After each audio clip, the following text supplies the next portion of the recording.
Don't let me hold you back from writing.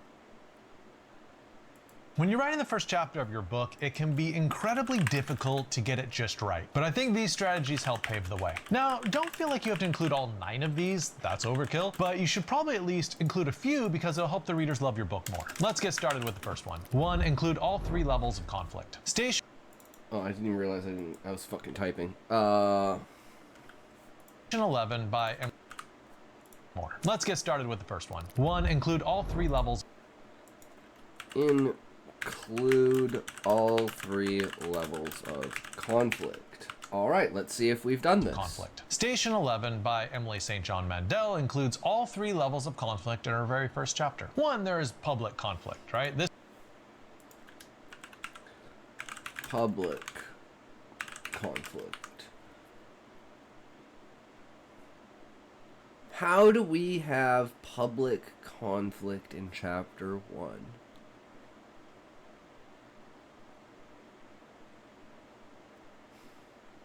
I mean, it's kind of like stretching it a little bit, let's say, but like the idea that Husai goes from, oh, the tree is a great place, I'm having a good time, to what the fuck is this? Oh my god, no way, like I need to get the fuck out of here. Something's not right. Something's not, you know. So maybe that's public, but then it's also personal to Husai. But there's no really other characters. So I don't really, This is a problem that afflicts everyone in that entire world because there's a pandemic. A man collapses on the stage right in the middle of the King Lear performance, and the main character G. I mean, maybe I could reference Strife. Well, I guess I'd actually have to reference Strife with the Beastmen, because then coming into chapter 2, and the idea that, like, wait, this dungeon, like, maybe even Husai being like, wait, why doesn't this dungeon have any Beastmen in it? Like, usually the dungeons are dead, and they're inhabited by Beastmen. And then when they're cleared out, they're done. But this dungeon is completely different than all of the others, because it's a satellite. And it's still active, which means its sentries are still guarding it. As if the war was still on. And it's still, like, trying to track and analyze data from the continuous loop that the scanners are in. So, maybe adding in, because I have to do like the back and forths between the characters in the video that Husai's watching, and like how Husai is connected to those characters, how Husai feels about those characters, why those characters are appearing on screen, and how that influences the story.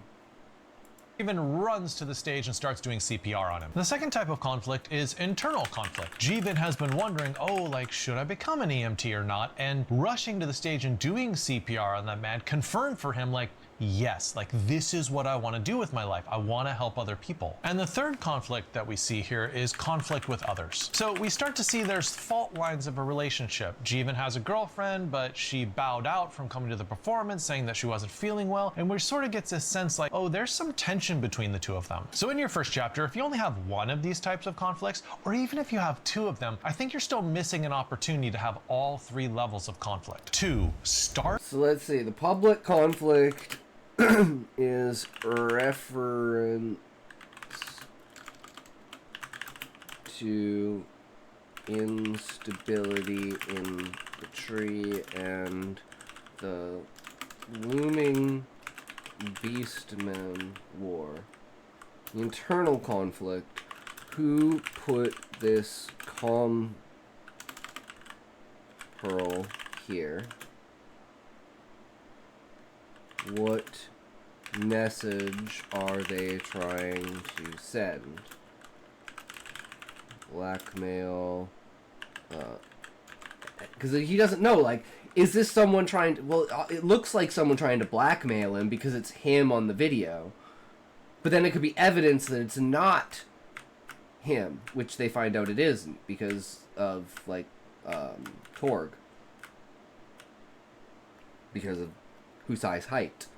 And that's like the huge red flag that doesn't really get revealed until a little bit later. And then the conflict with others is 100-year quest. I finished my fanfic. It was so fun to write. Nice! Itanshi! Welcome, welcome. How is it going? How are you? Are you a writer? Are you a reader? Are you a user of creativity? Do you enjoy spreading ideas and using your imagination? That is pretty much mainly what we do here. I don't think Shadows dies twice. Pretty sure they die 100 times. 100 times? You should see my death count, Itanshi. I'm like 2 hours into the game, and I think I already have 300 deaths. Probably from, I like the I just haven't got the combat system down because I'm so used to dodging. I am not used to blocking that I'm trying to, like, dodge everything. But then I see people doing, like, the clashes where it's like... and it's like, dude, I want to do that, but I'm not good enough. So we'll have to learn. I've died more than that. I'm the queen of death in Fortnite. Nice book. I'm usually pretty decent, but then you guys saw me playing Expedition 33, man. I was getting my ass handed to me. I still didn't beat Simon, because I can't one-shot him, and if I can't one-shot him, I can't fucking kill him. Oh, Expedition 33 is so fucking good. Game of the year, 100%. It is so fucking good. And what's great about it is because it's highly inspired by Final Fantasy, and my book is highly inspired by Final Fantasy, so while playing it, people are like, dude, this is what I'm getting imagery from, like, your book. See, I'm not a first-person shooter or third-person shooter book. Like, the only thing I'll go for, like, shooting is using, like, a bow, a heavy bow gun, and a light bow gun, and Monster Hunter. Okay, we're hitting ads, guys. Ad time! I've looked at it, but I don't know. It is what it is, right?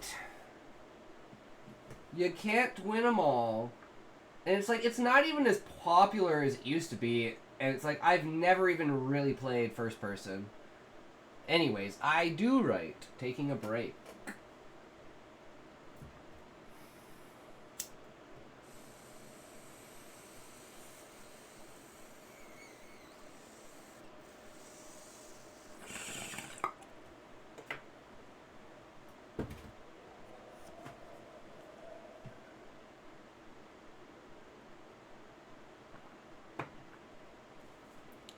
If I wanted to play a racing game, we could play a racing game. But... try my hand at my own brand of queer romance. Like my writing. In a while, been a good day.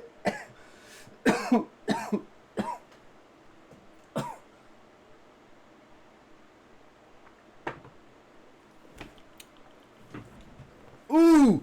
Damn, book 999. Ooh, yes. Okay, I'm not as gay as you, book, but I'm pretty far up there. We're not as gay as Zoink, but man, we're pretty gay. Hell yeah. And that's great, Itanshi. Trying my hand at my own brand of queer romance. Yeah, we do. Aw. Not too bad. Not too bad for your first try, you know. Oh man, ooh, ooh!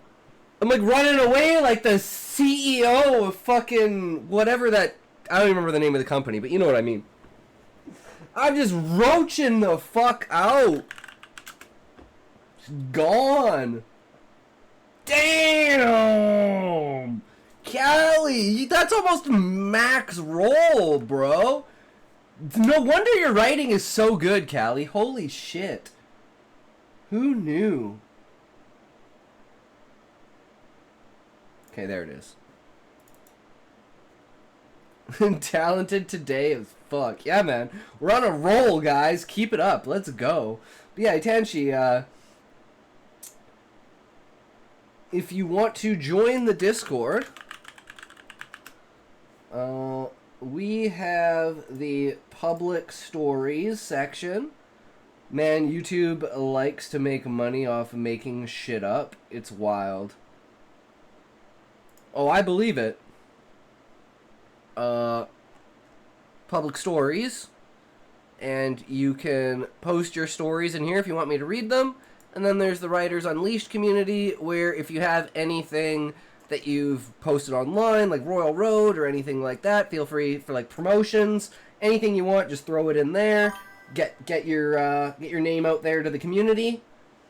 Might post my terrible army fanfic in there. Ooh, is it like an army, like a gay? Is it like gay romance army?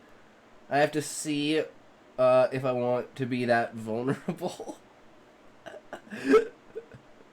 I'd love to do one. No BTS army. Oh, okay, okay.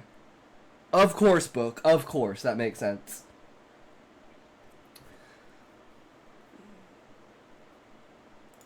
But yeah, we are doing notes on what your first chapter should have in it. So we are moving on to number 2. It's really terrible, but I love every word of it. Fuck yeah, book. That's all that matters. With a decision. Start with a decision. Do we start with a decision? Technically, yes, because Husai could completely ignore this. He could take this to someone. He doesn't have to watch it. For all he knows, the person who put it there doesn't want him to watch it. You know, maybe it's even hidden under some papers, and that glint of light is the only reason why he spots it. And then he's like, well, why would someone try to hide this? And in the epilogue, he's like basically walking around with Zayd and Varius, getting some air, because he knows he's going to be probably like writing the speech through the night. I said corn twice, but it's a lot of corn. It's just me rambling about wanting to be friends with BTS. Just onion. I'm eating onions. Get his camera right. Fuck freeze frames.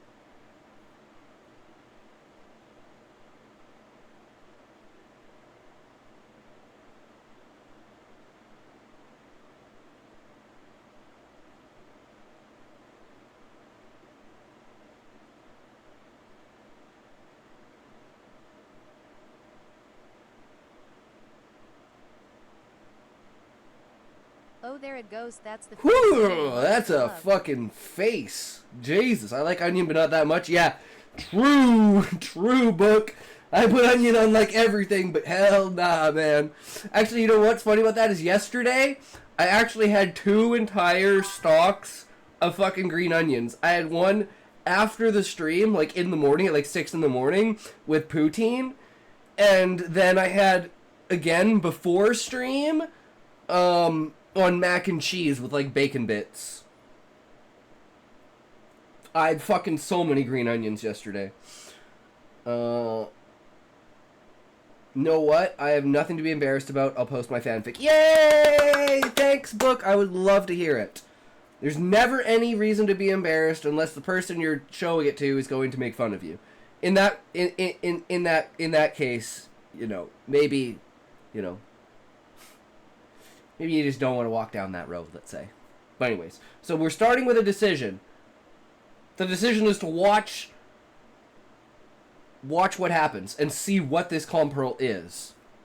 So in The Underground Railroad by Colson Whitehead, we have this wonderful first line. The first time Caesar approached Cora about running north, she said no. Okay, I don't think you realize like how much work this line is doing. Let's unpack it. 1, this first sentence tells us the theme. Just from the phrase running north, we understand that this is going to be a book about slavery. 2, it creates automatic tension because we're wondering, will they try to escape or will they not try to escape? And then you also have the tension of, will they be caught? 3, you have conflict between the 2 of them. One wants to make the run, the other one doesn't. And also the phrase the first time is really important because it implies that there's going to be a second time when the answer might be different. Now this single single line buys the author a lot of time so they can go into backstory, because the entire rest of the first chapter is all backstory about Cora's grandmother, how her grandmother was enslaved and transported. And then at the end of the chapter, we return to this Cora Caesar storyline, and this time she says, yes, I will try to escape slavery with you. The advantage of starting your book with a firm decision is that you don't have to have a lot of action in the first chapter, but it sets the reader's expectations that action is going to be forthcoming. 3.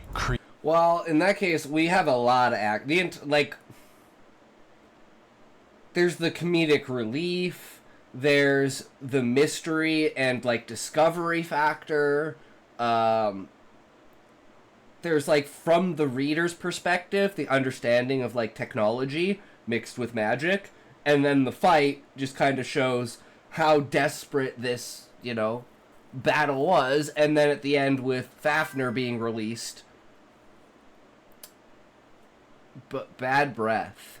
Yeah, true. It's just like with garlic. So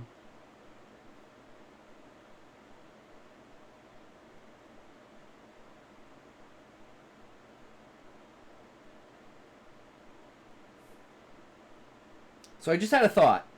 I've always wondered about the location where the 100-Year Quest is. And why Fafnir specifically is there. And the reason why Fafnir is there is because that's the place where he can see everything. And he can operate the facility, essentially. So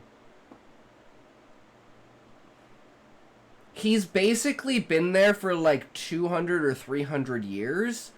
So at this point, because of the type of terrain that it is, he's basically completely buried underground.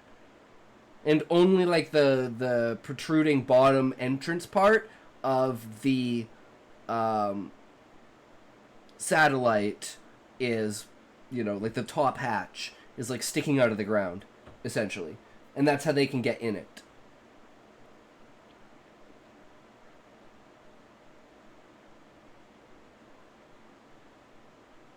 So when they come back to the 100-Year Quest, it's this massive empty crater in the ground. And since all of the sky cities are now flying, because all Fafnir needed to do was go to Garuda, connect Garuda and the 100-Year Quest, and basically start up the network that reboots all of the active sky cities and then launches them back into the air. So it's like all these new dungeons coming out of the ground. Before you said satellite, I was imagining a man burned in sand, dirt, but up and bare arsed. Butt up and bare arsed. Well, I mean, that's technically what Fafnir is. He's like sleeping kind of like a cat, but he's been sleeping for so long that he's completely buried. Because this is like a very, very windy, canyony, like a dead place where, you know, dirt and sand just get thrown around all the time. So the entire landscape is basically his back.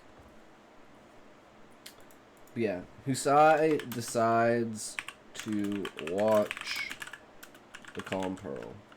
Husai also decides at the end to go to the inauguration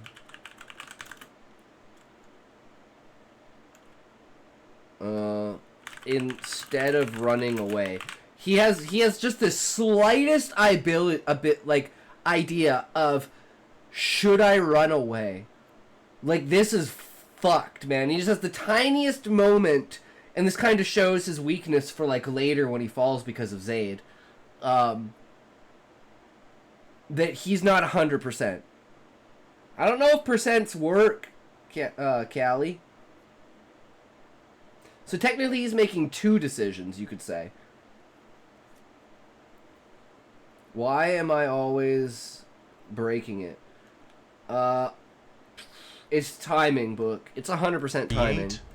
Create mood. That's exactly what we're doing. We're going from this happy-go-lucky, I'm going to write this speech, it's going to be a good old time, to, Holy fuck. Okay, who's out to get me? Who's trying to kill me? Oh, fuck, man. No, that's how all my friends fucking died? Wait, that was a dragon? Wait, what? No, who killed who? Wait, huh?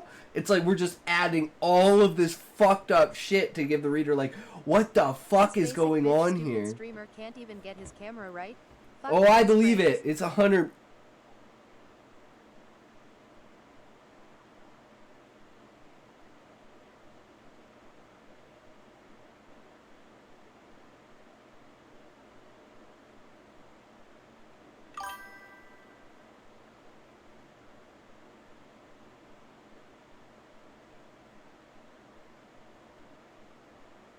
Oh, there it goes. That's the face. 100%.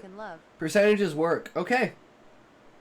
Insert dildo in mouth. True. We need to get someone make that image and then censor it with like a black bar, and then I'll make it into an emote.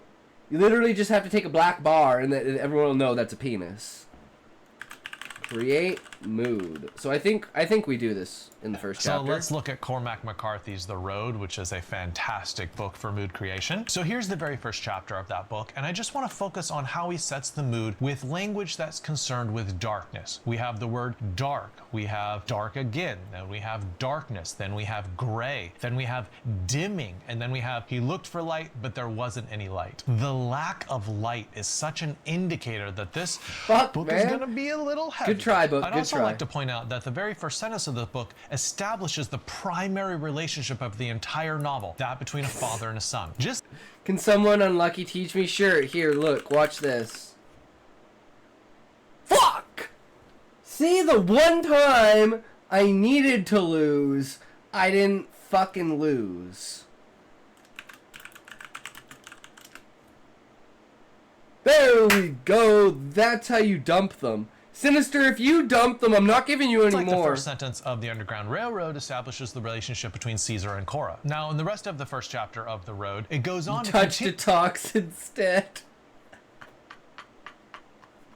I'm always jumping in there, making sure no one could get in the way. The mood mainly in terms of danger. So there's a line which explicitly says this was not a safe place. There's two mentions of the pistol, one time when he takes the pistol out of his belt and one time when he props the pistol on top of his shopping cart. And then there's also the mirror that he sets up so he can make sure to look at the road behind him. 99%, holy shit. So a first chapter like this teaches us that we don't have to start with a smash bang action sequence. No, here we have smoldering danger. Here we have signs of future conflict. And hey, if you want to write more than just a first chapter, I'd recommend checking out my novel course, which contains 36 videos walking you through the whole steps of how to write a novel. And the whole course is based on my experience as an editor editing hundreds of novels. And these are novels which were bought by Random House. They have sold more than 100,000 copies, and they've received starred reviews from Kirkus. What I'm trying to say is the techniques work. Take the course, you'll love it. 4, nail the theme. Nail the theme.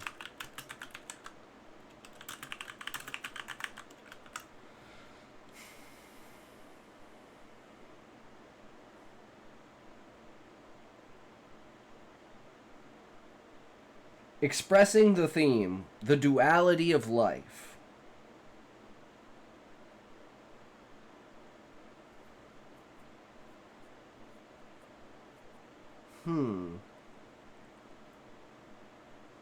How can we word how we do this? Holy shit, it's gonna feel like 40 today. Wait, you mean like temperature-wise, book? Fuck, man, that's brutal. It's like almost winter here. Like I swore I was gonna wake up this morning in fucking snow.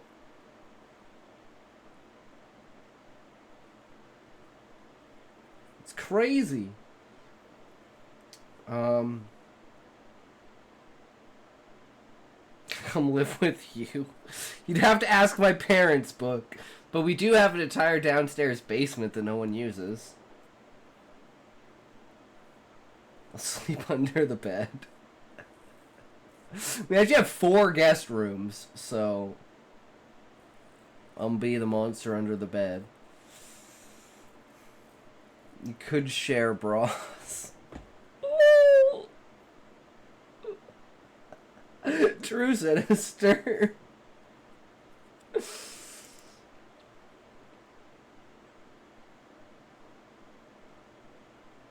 Yeah, I only have the C cups. The only way I can think of delivering it is, death is not the end. It is a new beginning.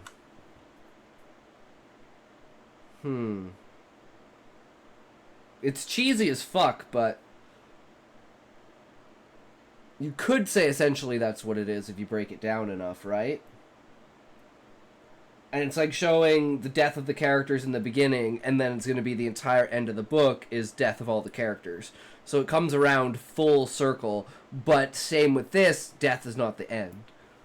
So I don't know. So Anne Patchett's Bel Canto is really a book about love. Specifically, it's a book about captors falling in love with the terrorists who capture them. So how would you start a book like that? Well, you start with a kiss. When the lights went off, the accompanist kissed her. So I find this is an interesting strategy to start your book with the theme first and then bring up the inciting incident. So about middle of the way through this chapter, the plot actually starts. Talk, do a command for boobs.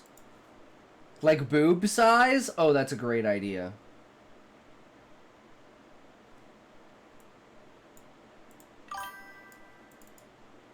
I'm doing that right now.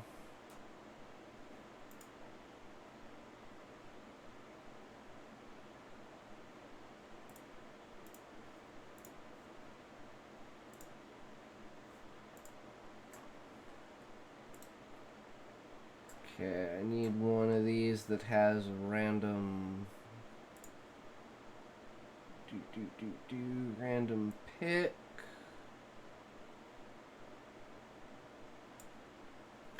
Okay, that's all we need.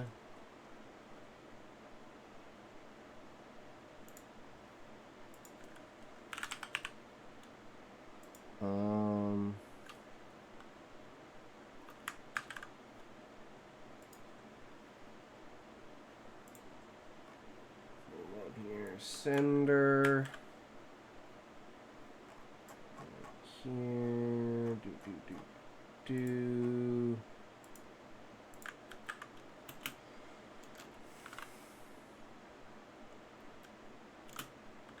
Sender has a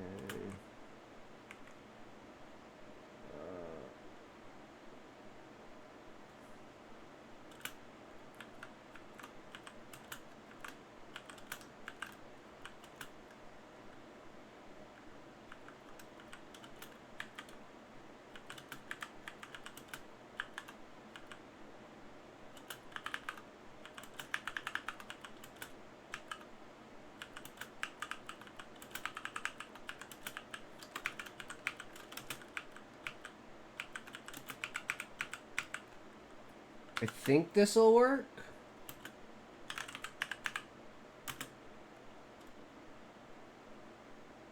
I'm just thinking about what word should I use for it?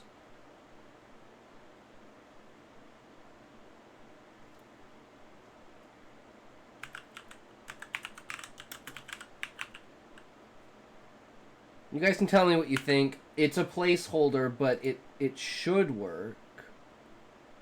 Let me see if I did this right. No, I did not.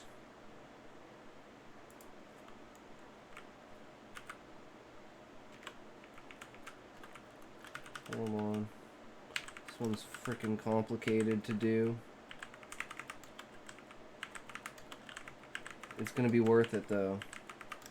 You can all blame Book for this. This tangent wasn't on me, guys. But this is a great idea. So much so I'm like, I have to do it now, because I have an idea for it.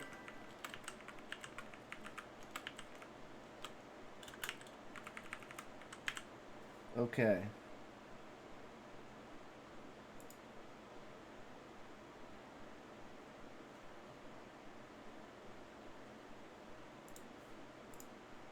Settings.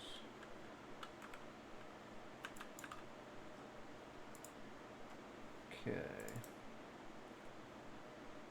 Take all the blame for the boobs. Okay, so we have bust. Triple G. My bountiful glory. G-sized bountiful glory. So what do you guys think about bountiful glory? I don't know what to... you know... If you can come up with something better. That is painful. D-sized bountiful glory. Alright, that's what it's all about, guys. Fuck yeah, we got this. D is a good size. Dude, my tits are like this fucking big. Like, my tits weigh more than I do. Through the windows and the doors and storm the place and take everyone captive. And I'd also like to point out what happens at the end of the chapter. The end of the chapter is when the police arrive. And the end of the chapter isn't the police doing anything, it's just they pull up and they can see their emergency lights. I think ending with an arrival is a really good idea because it sets you up for the whole rest of the book. 5. Start like with 7 world. pounds per boob. Damn. Damn. Well, we do this a lot. Start with world building. Yeah, we throw you right into the world. Like Rock said, it's like it's like being thrown into a raid in an MMO. It's true. Damn, talk about some back pain. Yeah, I'll have to do some research. All right, sounds good, book. Enjoy and good luck. Triple G cup bra size typically indicates that each breast weighs 3.5 to 4 pounds. Woo! Yeeshes. Yeeshes. That's still a lot. Building. And Never Let Me Go, a book by Kazuo Ishiguro, he starts with... And it's also not just the size, it's the proportion, right? Because the further away it gets from your body, like, the more, like, torque the weight has, right? So just because it's, like, 3.5 pounds, but it's like the difference between holding 3.5 pounds like this and holding 3.5 pounds like this. It's a lot different.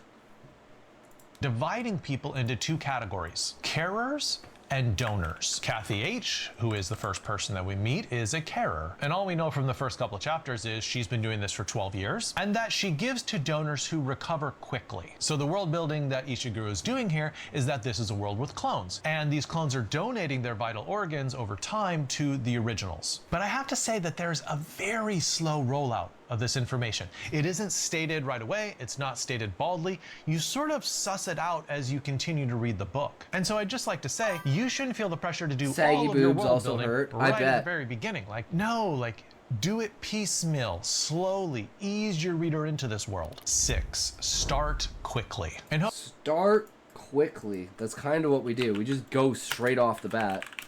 There's no dilly-dallying. We go straight from, holy fuck, I think someone's trying to, you know, blackmail me to being a fucking murderer.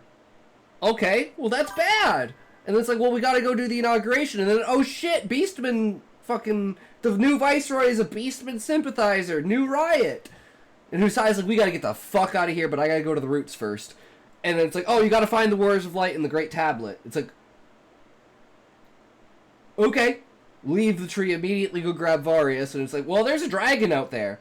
Like, well, what do you mean there's a dragon out there? It's like, well, from what we've seen, it looks like there might just be. That's the only thing we could describe it as. It ain't no dragon we ever seen before. This thing is massive. Like, okay, well, let's go ask the Sahagin about that.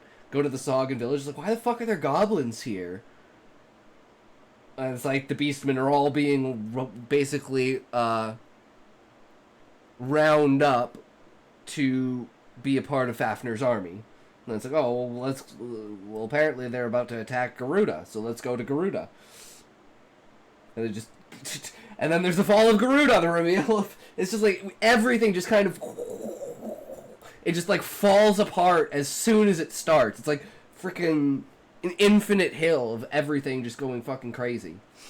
Jose Saramago's blindness, we actually find the opposite technique from Ishiguro's Never Let Me Go. He starts off with a bang. So in a book about the whole world going blind, when do you think he might have the very first person go blind? You might think at the end of the first chapter. You might think about chapter number 2. But no, it is the second paragraph. That's right, page 1, second paragraph. There's a character who's driving, he stops at a stoplight, and then he gets out and tells everyone, I've gone blind. And the rest of the chapter is just basically unfolding the natural sequence of events that would happen if someone suddenly went blind. A good Samaritan guides him back to his place and then steals his car. He knocks over a vase and cuts himself on the glass. And then he sees a doctor who says, oh, I've never seen a case like this before. But in general, it is a fantastic idea to try to start your story quickly. 7, start with a mystery. Yup, start with a mystery. Who the fuck put this here? Sees a doctor. As if it didn't take you a year and a half to see a doctor about a cut on your arm. Elena Ferrante's Neapolitan. I guess we should fill in these. So start with world building. 100-year quest. Adventurer. Guild. Crystalline. Tree. Start quickly. Events immediately unfold. Calm Pearl. Riots. Hagen. Fafner. Zaid. Start with a mystery. Who put Calm Pearl there? Was it someone warning Husai, or was it someone threatening him? That's the thing, is he doesn't know. Has a double D-sized bountiful glory. Damn, what the fuck? 4 grams? 4 Gs? Oh, damn, book. Damn. Yeah, 4 Gs. I was like, I need to put a number out there that's ridiculous. We're talking, like, the, like, you know, like, 800, 900 pound chick. We got a nice bountiful one. Just like the misses. Perfect. Or was it something threatening? And then what was number 8? I totally forgot. 7, start with a mystery. Start with a mystery. Oh, and then we already did that. Okay, yeah. Elena Ferrante's Neapolitan novels are just so good. Ah, shit, we're in the middle of an ad break, guys. Ads! Fuck ads! Let's go! Get rid of them ads! One day, guys. It's okay. The only platform that you can watch me on that has ads is Twitch.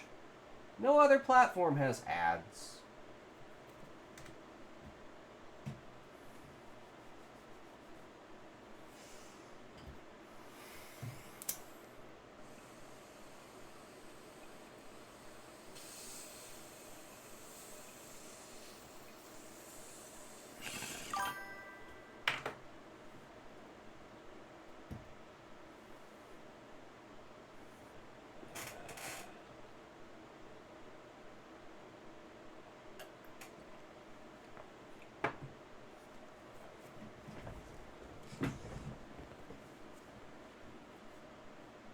I forgot, actually. His decision, the main decision that Husai is going to make is, does he show the Calm Pearl to anyone else? That's super important.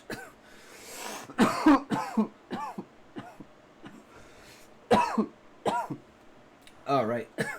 Welcome back. Okay. Good. And the first one in the series, My Brilliant Friend, starts with a phone call. The caller says his mother is gone. She's been missing for 2 weeks, and he asks whether the mother is with the person that he's calling. Nope. And then the mystery intensifies because the woman that he called says, you know what, you shouldn't look for her. Oh. And then she tells him, never call me again. Now, this is very much a literary novel, but from an opening like that, you would almost think this was like a hard-boiled detective novel or like a thriller or something. I won't spoil the book by revealing what happens, but I will say the strategy of starting with some sort of mystery on the very first page of your book is a great way to start a book. And now it's time for number 8. And number 8 is ground the public in the personal. So okay. ground the public in the personal.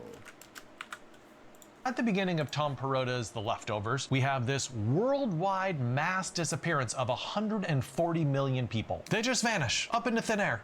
No bodies. But that first chapter story is told through a single one who was left behind, Laura Garvey. And so this broad event is filtered through her consciousness, her talking to her kid about religion and why this event wasn't the rapture. How she deals with a world in which people just up and vanish. And then also how she ends up comforting people who had loved ones suddenly disappear on them. So much better. It's really a book and a series about how to deal with grief. But my larger point is the way into a big story is always through a small portal. A single person's experience of that event. So don't feel like you have to tackle the enormity of a worldwide event. Just tell what one. That's the main reason. Main reason we are telling this story in first person.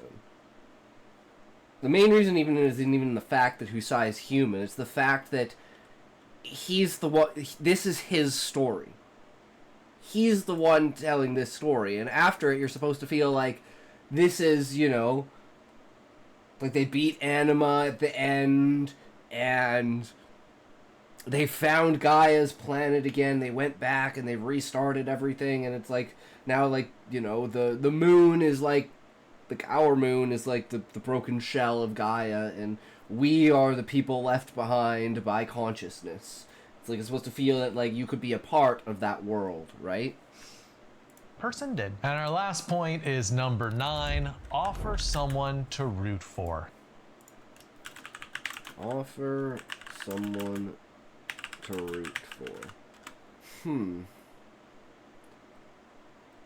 From the way that you perceive Husai and the way that his, like, because you're inside of his mind, so what he's thinking,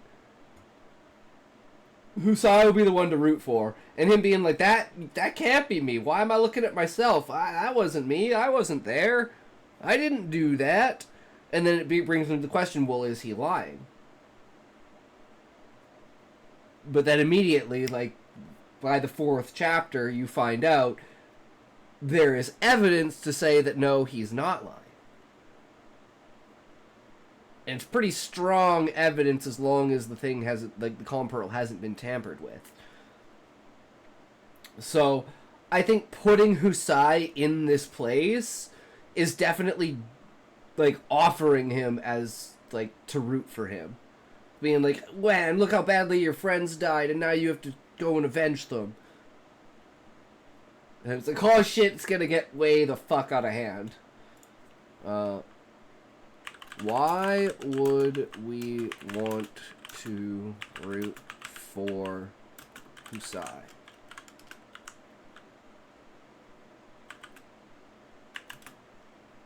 He is introduced as a simple, easy-going librarian.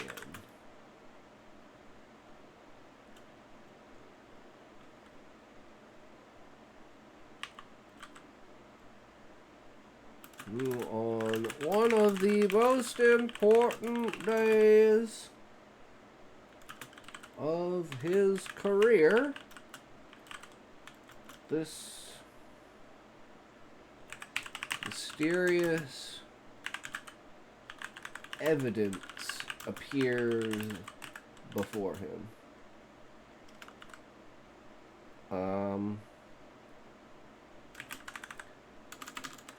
Connecting Husai to the adventurers in Calm Pearl who die makes him sympathetic. Then having him watch himself kill one of his best friends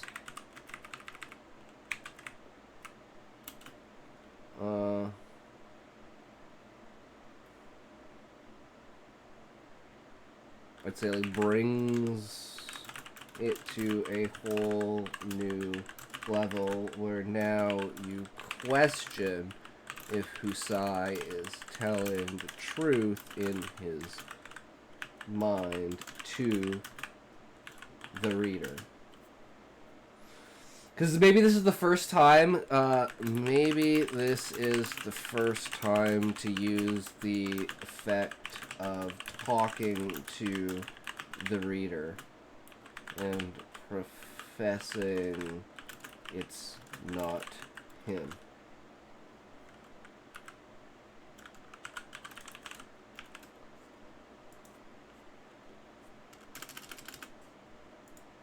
Doesn't change any of the outcomes, but it does change the perspective of how it's presented. Because presentation on this first chapter is the most important part about the book. If I don't nail the presentation on this, no one's going to read chapter 2. In Slumdog Millionaire by Vikas Swaroop, we get to know the main character, Ram Mohammed Thomas. And by the way, in the movie, his name was changed to Jamal Malik. But I like the first name because it shows that he's an everyman, right? The first name is Hindu, the second name is Muslim, the third name is Christian. But what I think the author does really well is he gives us lots of reasons from the very beginning to be cheering for this character. One, we know that he's smart, right? He just won a game show. So we're like, oh, good job, buddy. Like, amazing. Two, we know that he's very poor and that the rich people resent him for being poor and still being able to answer all these questions. Three, we see that he gets arrested for zero reason whatsoever, and that makes us sympathetic towards him. Lastly, he is tortured and they try to make him confess to cheating on the show, even though he did not cheat at all. So we like Ram right away. We are on his side, we are invested in the story, and we want to see him succeed. If you like this video and you want more information about first chapters, my book, The Linchpin Writer, has a whole chapter specifically on how to start the first chapter of your book.